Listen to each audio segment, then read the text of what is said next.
Hello and welcome to another episode of Voices of SUP, where we chat to some inspirational people in the stand-up paddling community. Now today I have a very special guest for you. She's the Environmental Project Manager at Starboard. Now we chat everything about Starboard's sustainability initiatives, what they're doing to create a plastic offset program, how they're reducing their carbon footprint, and much, much more. Our guest today is Tasmin Chilcott, and she goes into explaining everything about how she got involved with environmentalism and also stand-up paddleboarding. Really hope you enjoy our chat with Tasmin. First off, I just want to get to know who you are. How do you describe yourself, and can you give us a background into your life? Yeah, so I describe myself as highly energetic with lots of energy and enthusiasm to put to everything that I do. So this comes in really well with the environmental tasks, like we juggle so much. So I put all my energy into that. It's with a genuine passion as well. Like I grew up in the southwest of England, like by the countryside and like by like all of nature. So I just want to like protect that all the time. Maybe sometimes they can be a bit like OCD about it, but I'd rather be like that than have no care at all. So that's about me and like how I feel about myself. What was the other question? Just a little bit of background into your life. Just maybe let's just start with how you got involved with stand-up paddleboarding, and then how you got also involved with activism and environmentalism. Awesome. Okay, so both of those come hand in hand with paddleboarding and environmentalism. So I used to work in London doing marketing and events and realised that it's just making people consume more than they need. And then I like went back for a surf trip back in Cornwall, and I was like, okay, I'm going to focus on doing something that I really care about now. So I went back to London and started volunteering with like the Whale Company. I heard about them through joining a Facebook page called Ocean Activists that Emily Penn recommended through one of her speeches. And then with the Whale Company, I helped them with their ginormous tour going from like the start of the source of the Thames all the way out to the sea. And on the way, they were paddleboarding on these paddleboards made from plastic bottles that they made themselves, which was amazing. So they were going to all different schools on the way, like educating children and getting messages from them, like messages in a bottle, which they tied together as like a form of bunting to give into Parliament. So I worked with the Whale Company quite a lot that summer. And then I went traveling for a bit. I went over to Tonga to do some microplastic research, like sailing around the islands there, which was nuts. Like there's uninhabited islands that just have so much plastic waste. Like you have like literally like a soup of microplastics on the coast, on the edges of the sand and everything, which is really sad. Anyway, I was traveling with them, and then I just carried on traveling for a bit. And then the Whale Company got back to me, and they were like, "Are you still traveling, or do you want to do some work now?" And I was like, "I probably should do some work." And they're like, "You can still travel," which is awesome. So that's how they put me in contact with Starboard, because they're working with Starboard before to develop their curriculum program, which we're working on at the moment. And they put me in contact because they were hiring for my role. So that's how we got in contact there. And I actually did more paddleboarding more than ever with Starboard now. Like I only paddleboard a few times before, but it's awesome now, and I'm really into it. Like it just seems like the go-to now, especially that everyone else is doing it because of lockdown too. It just makes all the sense. It's so easy. Yeah, that's fantastic. And what kind of disciplines do you do with stand-up? Are you out in the wave surfing? Are you flat water? Are you downwinding? I'm trying to learn how to wave surf now. I've just ordered myself a board, the wedge board from Starboard. So I'm super excited for that to come. Where I live right now, we've got all the waves ever, so it's ideal. But I've been doing, what I really love doing was the race boards in Thailand, which is awesome. So sometimes you go out into the choppy water of the sea, but quite often we're on the lake at Thakrin Lake, where our headquarters are. Nice. So Starboard's based in Thailand, and you're based out there year round. So before lockdown, I was based there the whole year round. So basically, we have the lake, and then we have our headquarters here, and our apartments are the other side of the lake. So it's so ideal. Like you just like go to work, you go paddleboarding, go wakeboarding, and then go home or like go wherever. So we have like, you live and breathe on the lake, which is awesome. And then it's so ideal for us as well. Like we can like our R&D team can like test the boards, bring them back in, and it's like so good to watch them do that and like be there with them too. And it's also so helpful when you go to them, like you have a question about different materials, because obviously we're trying to work with them to find out what materials they're using and see if they're using anything that's more environmentally friendly. So it's quite good. That's amazing. So do you paddleboard from the apartment across the lake to work? We can't do that because in between our apartment and the lake is a load of monitor lizards. Right. So we might get a little bit eaten. But our CEO Sven does paddleboard from his house to the lake. He lives on the other side. Oh, cool. Yeah. Very nice. Yeah. So let's get into the environmental work that Starboard does, because they do such a great, initiative with offsetting their carbon footprint. We know you're now carbon positive or with net zero.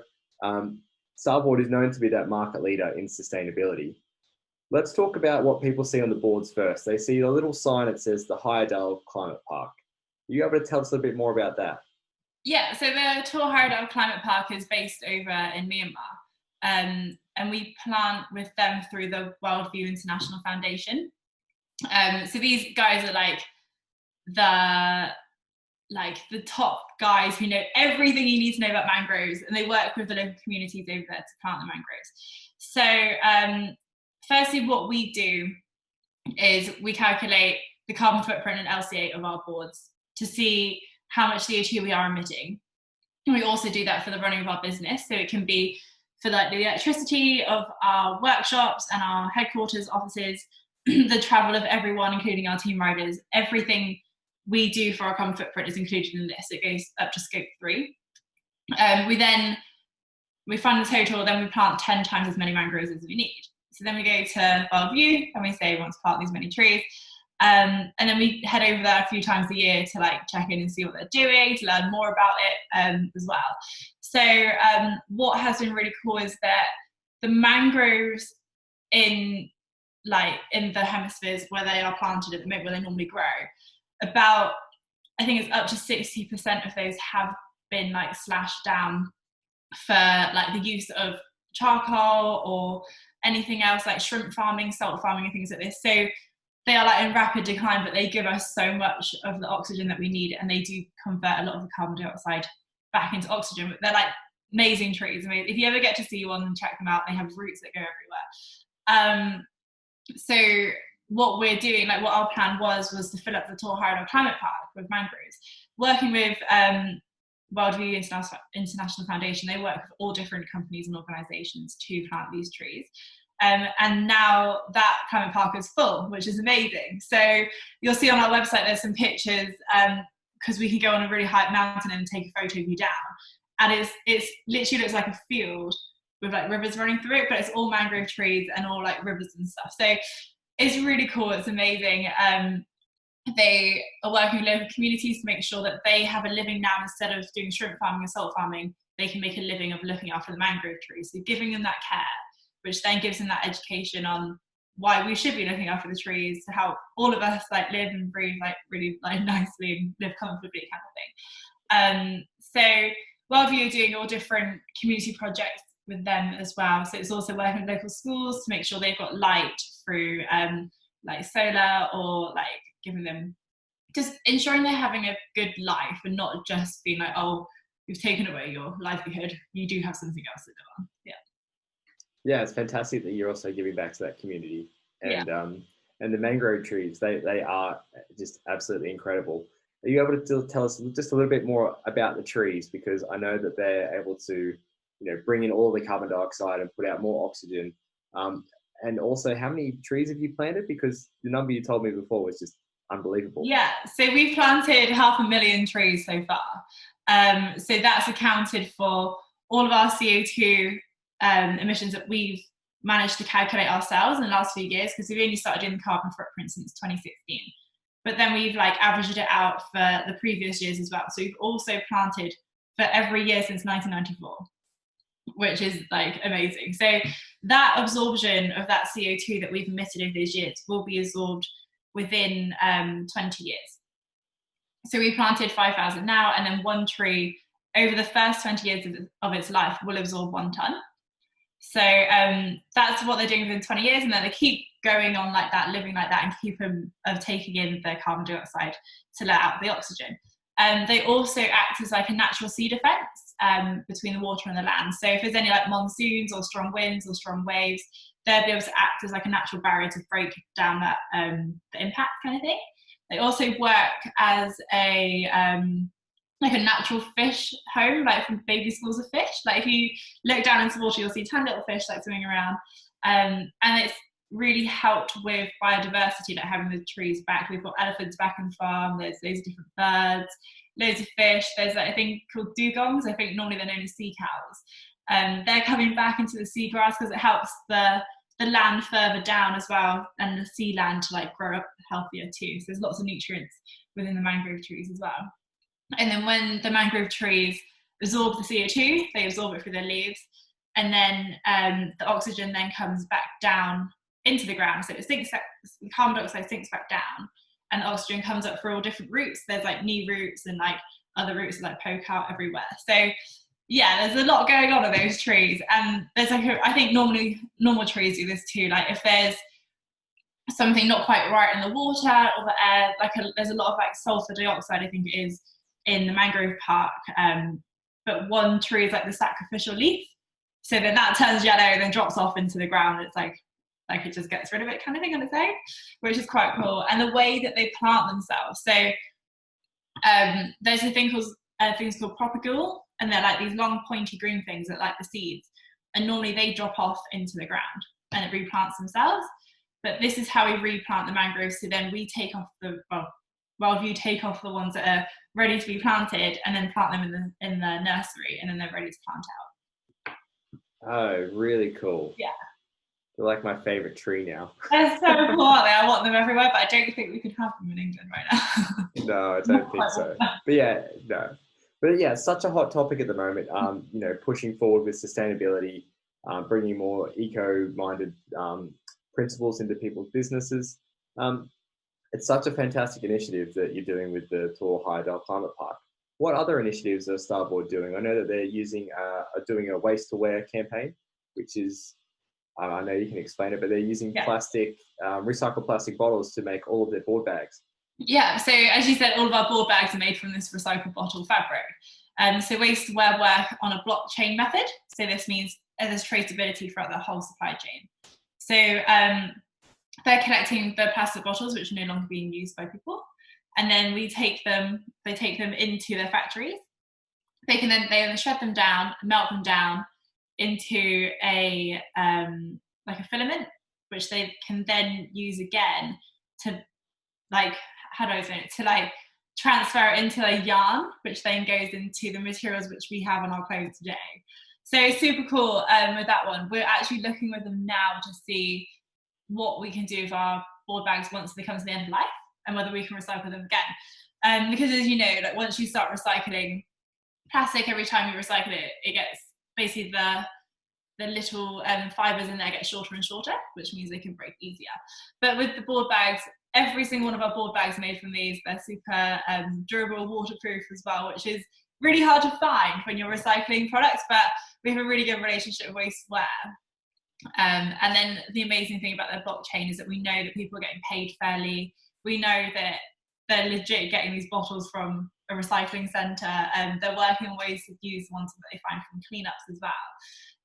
So they're super open about what they do. I highly recommend checking out their website to find out more information too. Yeah, because we saw a stand-up paddleboard, like an inflatable Starboard stand-up paddleboard bag. Yeah. And it said on the label there 23 plastic bottles were recycled to make this bag, and it's incredible that. And then you're trying to create a circular economy as well.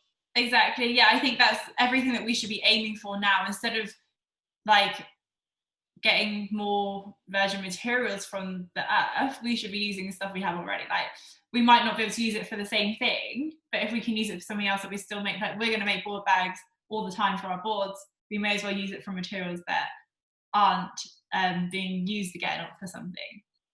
Yeah, exactly. And the boards are becoming more eco-friendly as well now. You've got a few of the accessories, such as the fins, are all made through Balsa. Yeah, so we've got the Balsa core fins. So the core of this is made from wooden end grain balsa, and the outer core of this is made from the eco resin, the bio resin. So this is 33% bio-based, like plant-based resin. So the rest of that is epoxy, but we've taken away like a big chunk of that to be made from plant-based materials, which is amazing. And we also, with our fins, we also work with Royal DSM to make fins from Aculon. And these are made from fishing nets that are found out in the Indian Ocean, and also given in by fishermen. And DSM take those in, they clean them up, same kind of thing as waste to wear. They clean them up, they cut them down, they put them into filament, and then we can use them again for materials such as fins with these fishing nets. So we're really lucky with these as well, that they're super strong, they're super durable, there's not too much flex in them. So that's awesome with the fins there, and also with our boards. There's different layers, obviously so many different layers within the board construction. We have layers of recycled PET, we also have the end-grain balsa in there as well, and we have the bio-based resin on the boards as well. We've tried and tested with so many things like recycled EPS and different other recycled materials on the boards, but we still don't want to compromise the quality. As I mentioned before, sometimes when you use recycled materials, the quality can like decrease a bit. So you want to ensure that if you are having like a high impact session, you're still getting the best from your board. You're not going to have any damages. So that's what we work towards. We're always looking at different things, always talking with our manufacturers and things about this. Yeah, amazing. Are you able to run us through the other initiatives that you're currently working on as well? Sure. So one thing that we all deal with like day to day is packaging. You can receive anything in the post and you always forget, like, oh God, I forgot that comes in plastic. You're like so annoyed. So what Starboard did a little while ago when we were working closely with Paddleboard is they have the avoid, intercept and redesign methods. So this is when we were like, okay, like we can look at our, like the way we work and see how we can like either redesign or like avoid things and then like keep going. So what we did is we worked with a plastic disclosure project as well to work out how much plastic we use within the company. And we were shocked, like, because it's even like the little things in the workshop where it's like plastic cups, like to mix like the resins and things like this. So we then found out like every like apparel thing, every part of the board was like coming in a single-use plastic. So what we did then is like totally just eliminated it. We're like, goodbye plastic, like we don't need you anymore. Like the boards will, at the moment, they're coming in like a tiny single-use plastic layer made from recycled plastic, but that's the only thing that will come in plastic. We are looking at using a different material there. I think we're looking at like a thin paper at the moment to replace that, but otherwise nothing else can be in plastic. Our paper bags are what we pack our apparel in now, so you'll receive these little recycled paper bags, which are cool. And then we have, if we move on to other things that we do, we have the educational projects. So you might have heard of SUPkids. They've been around for a long time. We're working with Protect Blue for that one. It's just, so SUPkids helps kids go out into the water to enjoy nature and also learning about their own health as well as nature's health. So that's consistently running. Anyone could be part of that as well. Like with SUPkids and like our environmental programs, educational programs, we just want everybody to get involved. We don't think there should be a limit with anything. So the more people we can get in on that, the better too. And then we have Ambassadors for the Planet, which is a one-year curriculum we're developing again with Protect Blue and a load of other partners as well. So in this curriculum, the aim is to get children to think about solutions to our problems today, because a child has like this untrapped mind where they can think of solutions, like crazy ass solutions, which are really, really cool. So the aim of that is to get the solutions from the children once they've had the education and stuff, they come up with their ideas, to then put the ideas online, so then they can be funded by people to make them happen in real life. So then we'll be consistently moving. So it's not just like a thing where like you have a day or like a year working on the thing and nothing happens. It's like things can come to fusion, and it will come from the kids, like giving them the kids, because they are like, we've heard it all before, like kids are the future. Like we are living in this age now, and we'll be living with, I don't know, up to like next 70 years if we're hopeful for like our ages. But the kids will like keep going, and like the more it's ingrained in them, the more they carry it on too. there's so many things that we do. And then also, you may know that we're going to the Olympics in 2024 with our IQ foil for windsurfing. And we're utilising this partnership to make sure that every IQ foil event is plastic free and as environmentally sound as possible. So we've got a sustainability contract that we will give to all the organisers to make sure that we're working towards that and work with them together and seeing like what they're doing already, because so many of them are doing awesome things already, which is great. And sometimes we just need to give like a little nudge or just an agreement saying like the people who are coming on site for the events aren't bringing single use, or any materials that are being used are easy to recycle locally too. And another thing that's kicked off the back of that, which we should all be thinking of in the board industry, is how to recycle boards at the end of their life. So I'm in a bit of a rabbit hole right now looking into all of that, which is really good fun actually. So we're trying to find ways of how to bring boards back to a central location and finding a way to break them down and use and recycle as much of the materials as possible. With all the boards, there's so much resin, there's so many different layers and things like this. So it is going to be tricky, but we need to do it because we can all use boards as like display as much as we like, but at the end of the day, it's going to end up in landfill again. And we don't want to rely on like incineration or anything like that because that's also quite bad. So if we can start something to recycle those boards, we will.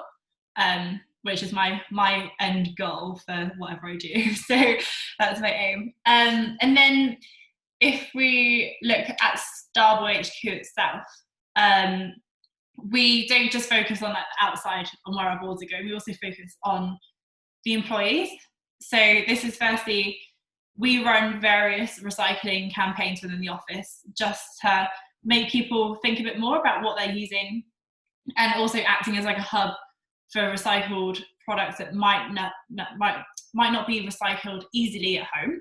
So your Tetra packs, your straws and things like this. So what we do is like we've got the Tetra packs we take in and then we send them to the Red Cross and they cut them down and use them for creating roof slates for like hospitals and schools and things. We've got paper bags for the printing of photocopiers, which we then give to the hospitals and they use them as medicine bags. We've got old calendars, which we give to the charity for the blind and they use them for like writing paper.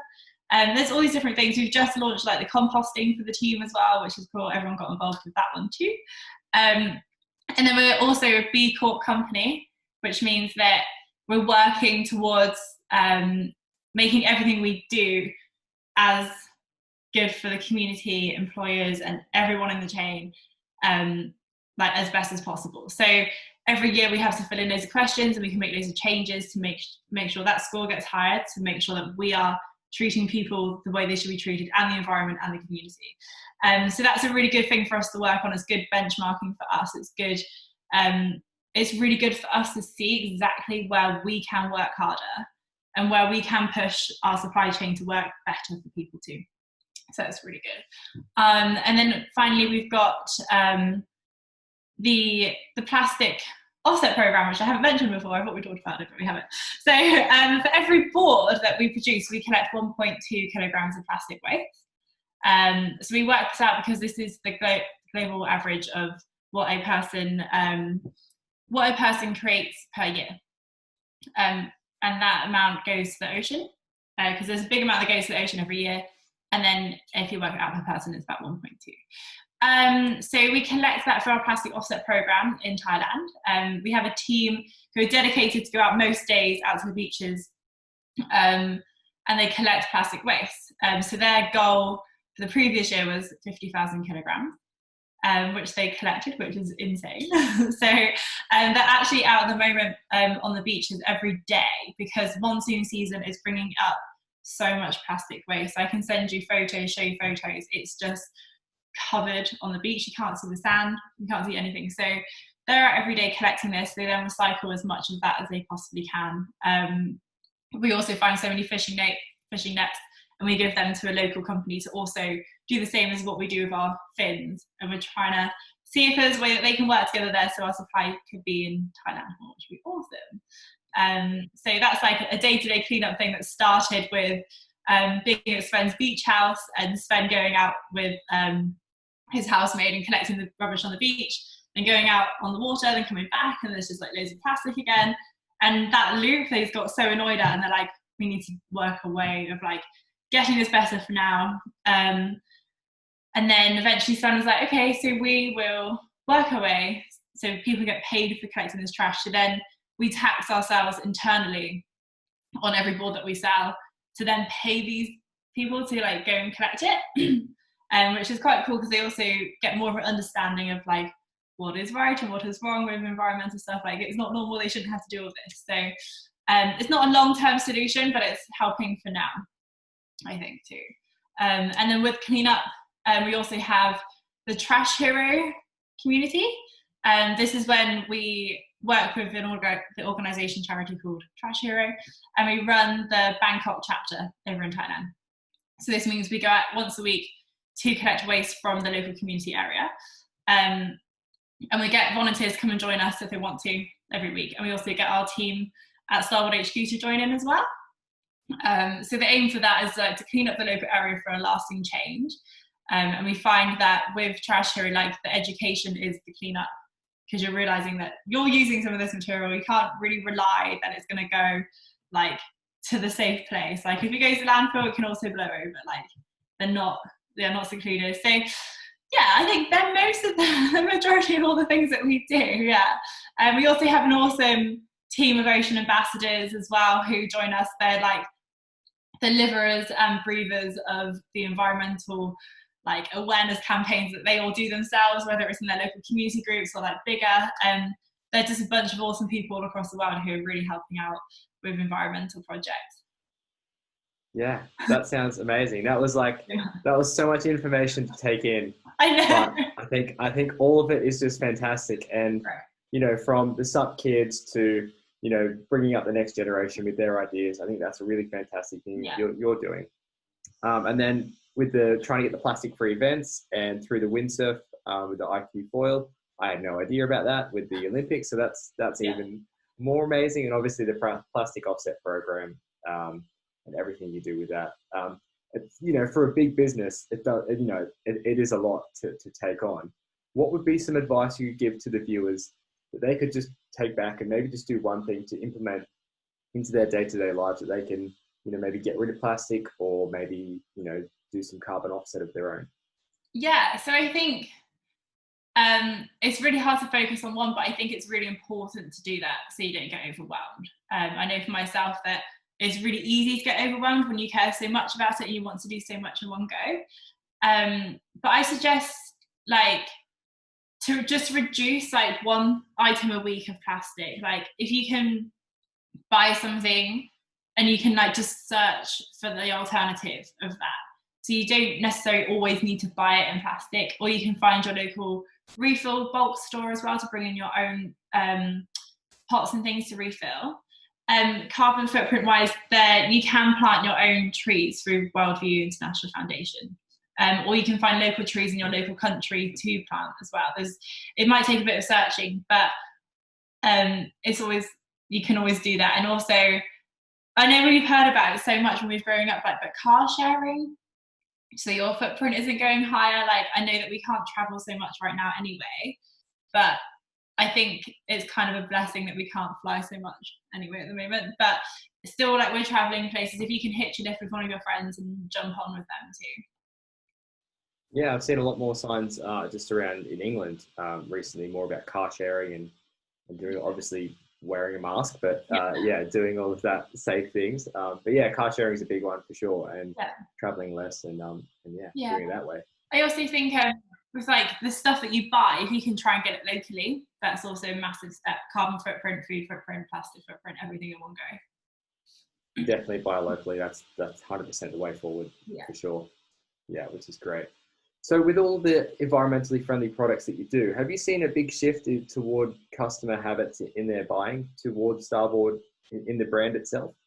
Yeah, so from my feedback, I didn't really look at the sales side of things, but from my feedback that I've heard from our team who go to like the exhibitions, it's the same as what I receive when I talk to people about Starboard, is that they're choosing to buy the environmentally like better choice when we're doing like the projects or better materials.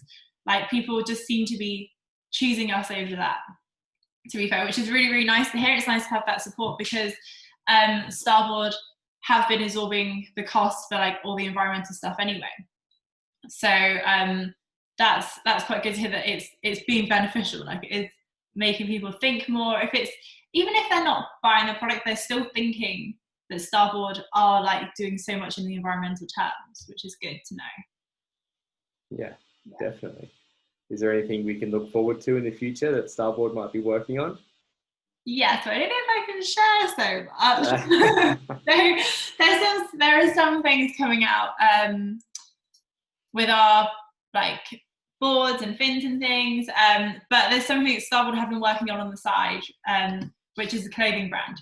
So the clothing brand is called Somewhere, and this is basically to make sure that we are using materials which are as sustainably as possible, and that people are getting treated well and in good working conditions too. But not only that, like someone can then become like an activist for buying from Somewhere. So for example, like if you bought a jumper, you can make yourself 1,000 times climate positive, because we'll be planting 1,000 times as many trees as we needed to for that garment. So whatever it's producing in its production, we then plant 1,000 times as much to absorb that. We also then collect the beach plastic waste for our PEP program with that jumper or whatever you purchase as well. So we can either make you plastic balance, which is like the same weight as a garment, or we pick up 1.1 kilograms. So yeah, with that one is quite good. So it's basically putting the power into the consumer in a way, because we're like, it's so hard, like we can try and limit our spending and purchasing so much.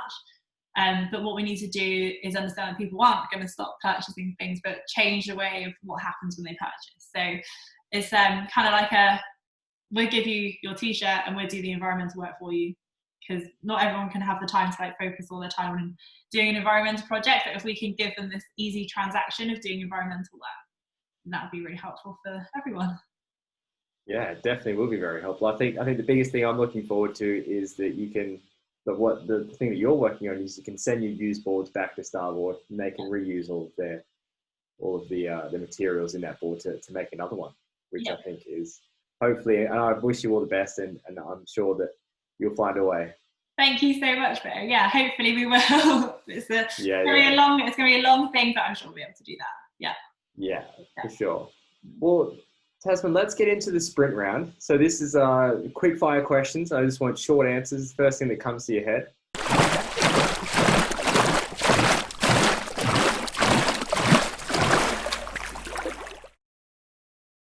Are you ready? Yeah. Perfect. Where's your favorite place to paddleboard? My favorite place to paddleboard would be, oh my god, it's in the mangroves in the climate park. So good. That's awesome. Who's the best person to paddleboard with? Be my colleague, Rothio. She's amazing. Yeah, she taught me so much about paddleboarding. She's been paddleboarding her whole life, and then she's been helping me out with the race boards on the choppy water and everything. So she's the best. Oh, nice. What board would you take out? What's your favorite board in the Starboard range? It would be the All-Star. Yeah. It's like such a versatile all-round board, isn't it? Yeah. That's good. With an answer as short as possible, what is the biggest lesson you've learned in your career? Oh God, the thing I've learned so much, I think it is just keep having your persistence. Yeah, and you'll get the result that you want. Just never give up if you believe in it. Exactly, for sure. Yeah. Tasmin, who inspires you? God, this is also tough. I would go to Sven, who's our CEO of Starboard. Like he obviously runs the company. He has such a passion for giving people the best boards ever, but also has the passion of really, really helping the environment as much as possible, doing anything. And he's the one who's also like, we will get this. Like we'll just keep going, no matter how hard it is. So on that level, because it's like the same drive that we both want, it's very inspiring to like see him work like that too, by doing like, it's 2 full-time jobs really, isn't it? Like making sure the company does well and making sure the environment does well. So that's good. For sure. What are you most looking forward to in the near future? To find a result on how we can recycle the boards at the end of life. I'm so excited. I know that we can do it.